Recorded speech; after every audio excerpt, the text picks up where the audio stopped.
कौशल्या ने एक रात सपना देखा। कौशल्या राजपूत, तुमने किए हैं जीवन में अच्छे अच्छे कर्म, इसलिए अब से जब तुम चाहो गायब हो सकती हो, जिसके लिए तुमको सिर्फ चुटकी बजानी होगी और चुटकी बजाते ही तुम गायब। बस एक बात का ध्यान रखना, जहां तुमने कोई गलत काम किया तुमसे ये शक्ति वापस ले ली जाएगी। कौशल्या की नींद टूट जाती है। ये कैसा सपना था? गायब हो जाऊंगी मतलब? हे भगवान, कंबल ओढ़ के सो जाती हूँ, सपना कंबल के अंदर नहीं घुस पाएगा। कौशल्या डर के मारे कंबल ओढ़ के सो जाती है। सुबह कौशल्या मंदिर जाने लगती है। अरे बहू, जल्दी चल, भिखारियों को खाना भी तो खिलाना है। हाँ माँ जी, अभी आई। आज तो खीर और पूरी बने हैं, सब खुश हो जाएंगे। दोनों सास बहू कार से खाने का सामान लेकर मंदिर पहुंचते हैं और भगवान की आराधना के बाद मंदिर के बाहर बैठी भिखारियों को खाना खिलाने लगते हैं। दीदी, आप हर हफ्ते आते हो, इतना सारा करते हो हम लोगों के लिए। मैं आपके लिए रोज अलग से दुआ मांगता हूँ। ये तो फर्ज है हमारा। दीदी, थोड़ी पैसों की मदद हो जाती तो अच्छा होता। बड़े चौराहे पे मेरी बीवी भीख मांगती है, उसका इलाज करवाना है, 100-200 रुपए लग जाएंगे।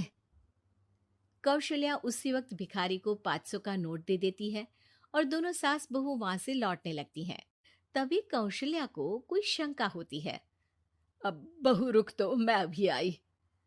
कौशल्या वापस वहीं जाती है तो देखती है कि भिखारी वहां है ही नहीं। कौशल्या को रात का सपना याद आता है। वो चुटकी बजा के गायब हो जाती है और सीधे भिखारी के पास पहुंचती है, पर भिखारी को वो दिखाई नहीं देता। कौशल्या देखती है कि भिखारी उन पैसों से शराब खरीद रहा है और कौशल्या उसे वहीं एक चाटा मारती है। अरे कौन है बे? एक और चाटा पड़ता है। अरे कौन है? कौन है? हिम्मत है तो सामने आओ। भिखारी को झूठ बोलने पर तड़ातड़ चांटे पड़ते हैं। वो वहां से भाग खड़ा होता है।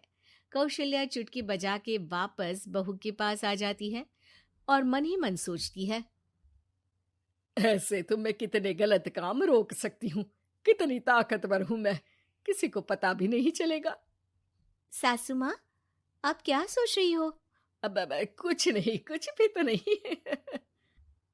ठीक है, मुझे ना थोड़े पैसों की जरूरत थी। मेरे कजिन भाई है ना, उनकी तबीयत थोड़ी इधर उधर हो रही है। वो तो खुद से नहीं कहेंगे कि पैसे दे दो, पर बहन होने के नाते मेरा तो फर्ज बनता है ना कि भाई की मदद करूं। अरे हाँ हाँ, ले जाना पैसे। पैसे इसीलिए तो कमाते हैं कि जरूरत में काम आ सके। घर पहुंच के कौशल्या अपनी बहू को 10,000 रुपए दे देती है। कब जाएगी तुम मायके? कल शाम की ट्रेन है।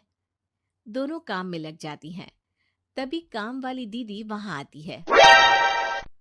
आज ना मैं आप लोगों के लिए पनीर बनाऊंगी। ठीक है, मंगवा लेती हूँ पनीर। पड़ोस की दुकान वाला पनीर दे जाता है और काम वाली बाई पनीर से रेसिपी बनाने लगती है। आज अपनी सुपर पावर काम वाली बाई पे ट्राई करती हूँ, देखो तो सही किचन में करती क्या है ये। सास चुटकी बजा के गायब हो जाती है और किचन में पहुंचती है। बाई को खबर भी नहीं है कि कौशल्या भी किचन में ही है। आज तो मैं भी पनीर की सब्जी बनाऊंगी रात को अपने घर, और थोड़ा सा घी भी रख लेती हूँ। वैसे भी कौशल्या बुढ़िया खा खा के मोटी हो गई है। कौशल्या बाई की चोरी पकड़ लेती है और गुस्से में बाई की चोटी ऊपर उठा देती है। बाई को समझ भी नहीं आता कि उसकी चोटी खड़ी कैसे हो गई। वो डर के मारे चीख पड़ती है। बहू भागते हुए किचन में आती है। अरे क्या हुआ? ये तुम्हारी चोटी खड़ी कैसे है? करंट लग गया है क्या? पता नहीं, शायद किचन में ना भूत है। बाई वहां से भाग खड़ी होती है और कौशल्या चुटकी बजा के अपने कमरे में टीवी देखने लगती है। बहू वहां जाती है। माँ जी, किचन में ना भूत है, बाई भाग गई। अरे भागने देना, भूत का तो पता नहीं, किचन में चोर जरूर था। और वो थी अपनी काम वाली। अच्छा हुआ चली गई। बहू को कुछ समझ नहीं आया। उसने किचन में जो देखा उसके सदमे में जो थी वो अभी तक। अगले दिन बहू अपने मायके के लिए निकल जाती है। कहीं भिखारी और काम वाली की तरह बहू भी तो मुझे धोखा नहीं दे रही। अरे कहीं वो पैसे ले जाके शॉपिंग तो नहीं करने वाली ना। अभी पता लगाती हूँ, मुझसे कुछ छिपा है भला। जैसे भगवान सब देख रहा है वैसे ही मैं भी सब देख रही हूँ। सास को अपनी शक्ति पर घमंड आ गया था। वो अब अच्छे काम करने की जगह अपनी शक्ति का इस्तेमाल खुद का शक मिटाने के लिए कर रही थी। वो चुटकी बजाती ही बहू के मायके चली जाती है। भैया, आपने बताया क्यों नहीं कि इतनी तबीयत खराब है?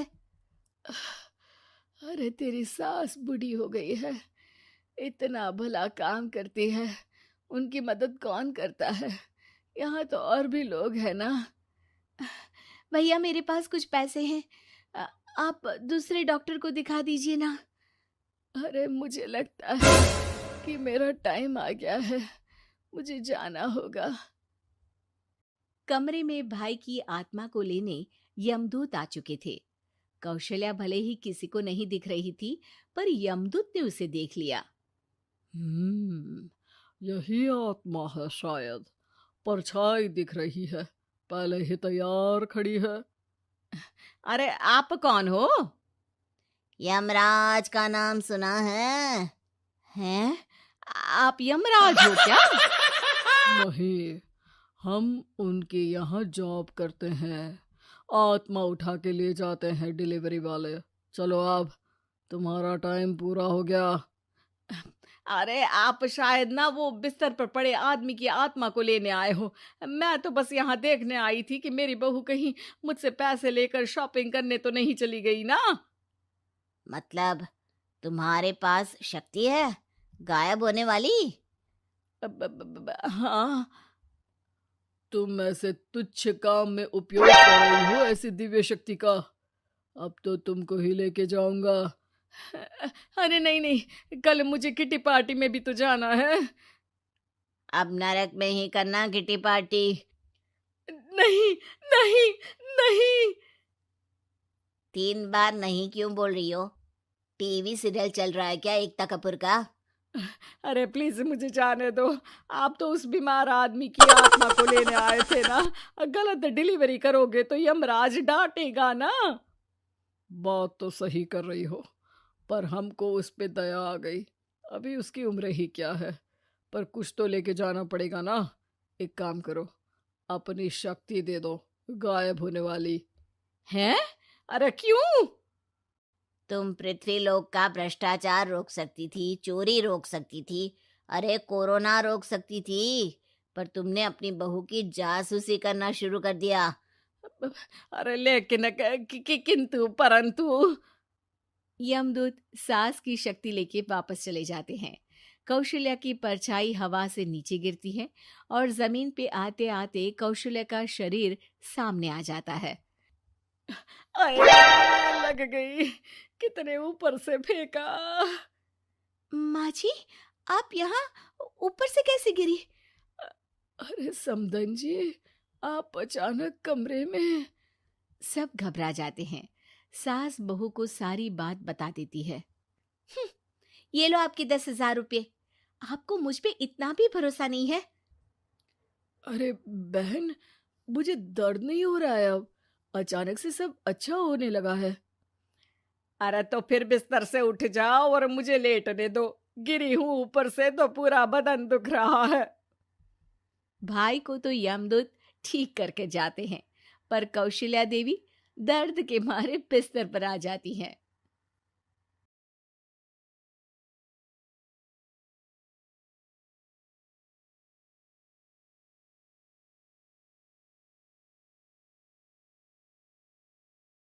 दहेज, समाज क्या कहेगा? हमें तो आपकी बच्ची पसंद आ गई है। हमारे लड़के की कद काठी के हिसाब से देखे तो दोनों की जोड़ी बहुत अच्छी लगेगी। जैसा आप सही समझे। बेटा योगेश, तुम दोनों को अगर टाइम चाहिए तो आपस में अकेले में कुछ बात कर सकते हो, हम बाहर चले जाते हैं। जी पिताजी, जैसा आप कहें। योगेश और सविता को अकेले वक्त देकर सब वहां से चले जाते हैं। चाय कैसी लगी? चाय भी अच्छी लगी और आप भी। सच में?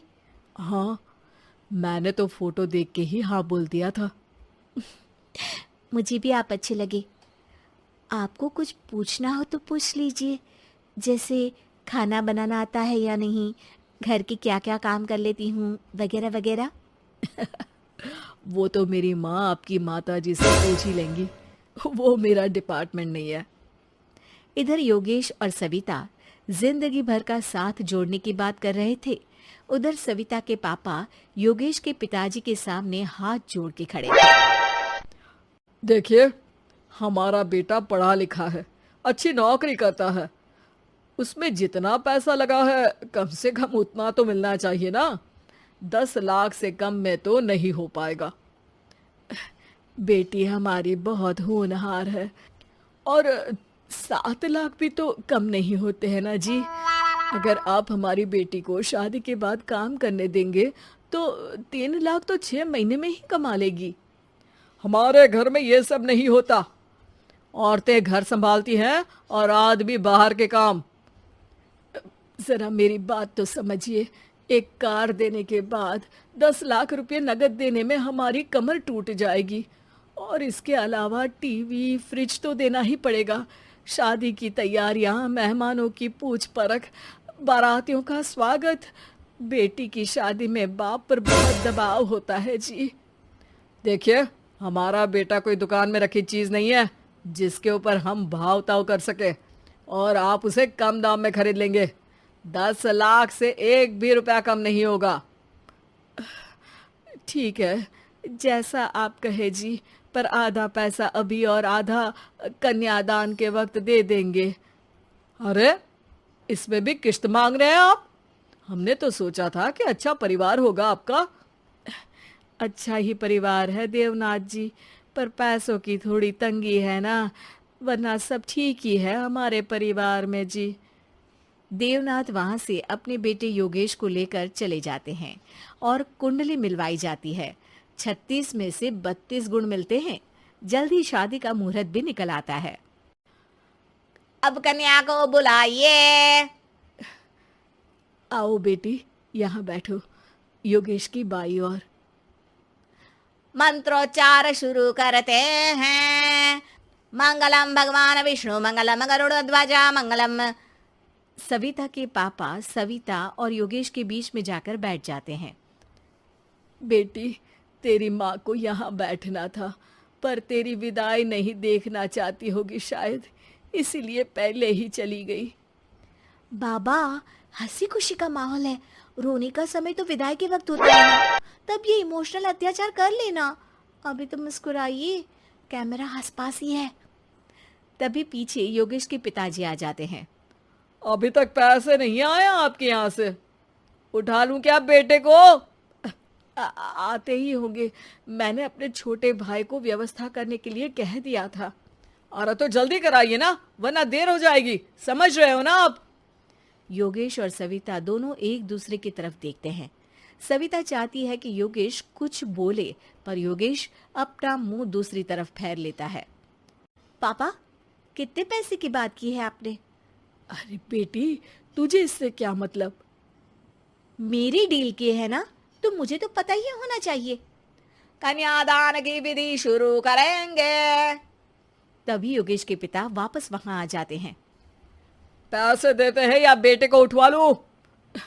मैं आपके हाथ जोड़ता हूँ जी, थोड़ा सा इंतजार कर लीजिए। देवनाथ वहां से चले जाते हैं। तुम अपने पिताजी से कुछ कहते क्यों नहीं?